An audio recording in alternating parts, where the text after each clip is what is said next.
Okay, this is a brief introduction to Lewis dot diagrams. Lewis dot diagrams are going to be a diagram that shows us what happens to the electrons in an atom. And it's going to depend on the octet rule. So if you remember, all of the atoms on the periodic table are going to be based on this 8 electrons in their valence shell. So either they're going to want 8 electrons and they're going to do everything they can to get those electrons, or they'll be a little more willing to give them up. The elements on the right-hand side of the periodic table are going to be the ones that always want to get those 8 electrons. So we're going to start really simple. We're going to start with single element Lewis dot diagrams. And basically all you have to do is write the element and its symbol, and then the number of valence electrons is going to be surrounding it. Each side is going to have a max of 2 electrons, no more than 8, and they're going to spread out if they can. So if you remember, this is the periodic table. We learned about the number of valence electrons on the outside shell, and you can figure it out by looking at the group. So everything in group 1 is going to have 1 valence electron. Everything in group 2 is going to have 2, 3, 4, 5, 6, 7, and 8 as you go across. So basically you look at the group number, and then on this side you drop the 1 in front of it. And then right here, group 3 through 12, those are the transition metals. So they are going to be hard for us to predict. So we don't have an oxidation number for those elements because some of those elements can change as far as what they bond with. So we're going to do a couple of examples. The first example we are going to do is for oxygen. So we have the symbol right here. And then if you look, oxygen is in group number 16, which means it's going to have 6 valence electrons. So when I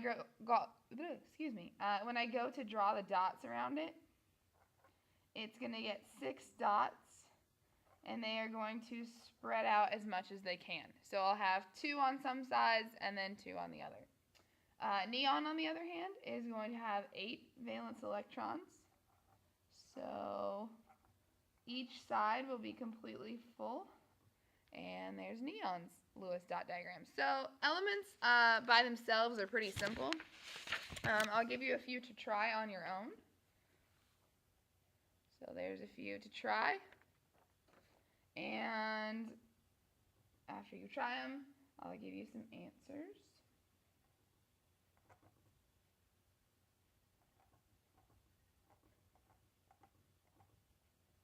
So you'll notice I'm just going through, I'm spreading them out as much as they can, and I'm getting the number of valence electrons from the periodic table like we just talked about.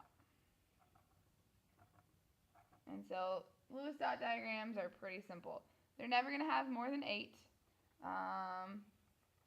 and it's just based on their number of valence electrons. And this is for uncharged atoms. Okay, so that's the first step. Now we're going to have a 2-atom Lewis dot diagram. So what I'm going to do is, first thing I need to do is figure out the Lewis dot for each of these elements individually. So sodium's Lewis dot is going to have 1 dot because sodium is in group 1. And then chlorine is in group 17, which means that it will have 7 dots. Like that. Now what I'm going to do is I'm going to bond those elements, and the reason I'm going to bond them is so that one of the elements will become happy since they'll have all 8 of the electrons. So the one right now that would want that extra electron would be chlorine. So all you're going to do is draw a line, and there's a single bond. So your final Lewis dot diagram, if I asked you to draw it out, would look like that. And you'll notice that the dots that were on each of these atoms that made this line, they went away. So you don't need to draw those dots. Then you have KBr. I'll let you try that one on your own. And you should have figured out that KBr's looks a lot like the one we just did. It's going to have the single line and then 6 dots around the bromine. And those dots are going to be what makes the bromine happy, because bromine's going to have 8 valence electrons. Same thing for this one. You would have Li with a single bond, fluorine, and There you go. Okay, so single bonds are really simple. You're just taking one electron from another atom and sharing them or stealing them, depending on the bond. Typically, the chlorine would be stealing an electron from the sodium.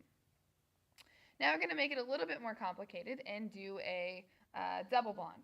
So right here I have magnesium and oxygen, and I already drew their Lewis dot diagrams for you. So what I'm going to do is I'm going to create that first bond just like we were doing. And now if I take a look at it, oxygen is touching 1, 2, 3, 4, 5, 6, and then this counts as 7, but it wants 8 electrons. So instead of leaving it like this, when I create the bond, I'm also going to bond those two. As long as they're holding hands, then the atoms are going to count as having those electrons. So 1, 2, 3, 4, 5, 6 are this original 6. And then it's also touching 7 and 8 over here. So my final Lewis dot diagram would be magnesium. Then I would have 2 lines to represent my 2 bonds. And then oxygen would have its 4 electrons. So 2 of its electrons are now in the bonds. So that's a double Lewis dot. I'll give you a couple, or one of those to try. And here you go. It's going to work the exact same way. You'll have a single bond here, which gives oxygen 7 valence electrons. And then you'll have another one here, which will give it 8. So Ca double bond, and then the oxygen would be your Lewis dot. And then the third type you can have is a triple bond. So I have aluminum and nitrogen here. Aluminum has 3 valence electrons, nitrogen has 5. So nitrogen is going to want to touch 3 more. So by doing that, it's now touching 6 electrons, 7, and 8. So that means that it's going to have a triple bond in order to be happy. So I'll have aluminum, I will have my 3 bonds, and then my nitrogen with its lone pair. Same thing down here, I'll let you try it. And since they're going to have 5 on each side, that means they're both going to need 3 more. So I have 5, that first bond would make it touch 6. Then I'll bond again, 7, and again 8. So there's my 8 electrons. So I'll have my 2 nitrogens with the 3 bonds in the middle, and then you can't forget their lone pairs on either side. Just to remind you, each of these lines is going to represent 2 electrons. So when I come down here and I start to fill out this chart, this is just a helpful chart about bonding and bonding strength.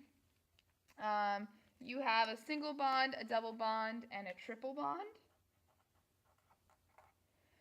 A single bond is going to be 2 electrons, a double bond is 4, and a triple bond is 6. Shortest bond that you're going to have is going to be a triple bond.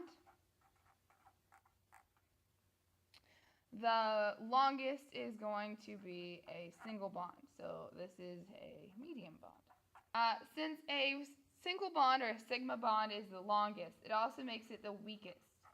It's the easiest to break. These are going to be the strongest, and then this is going to be medium again. So the reason that they are the easiest to break is because they're so long. It's easier to break that long bond than it is to break a really short one.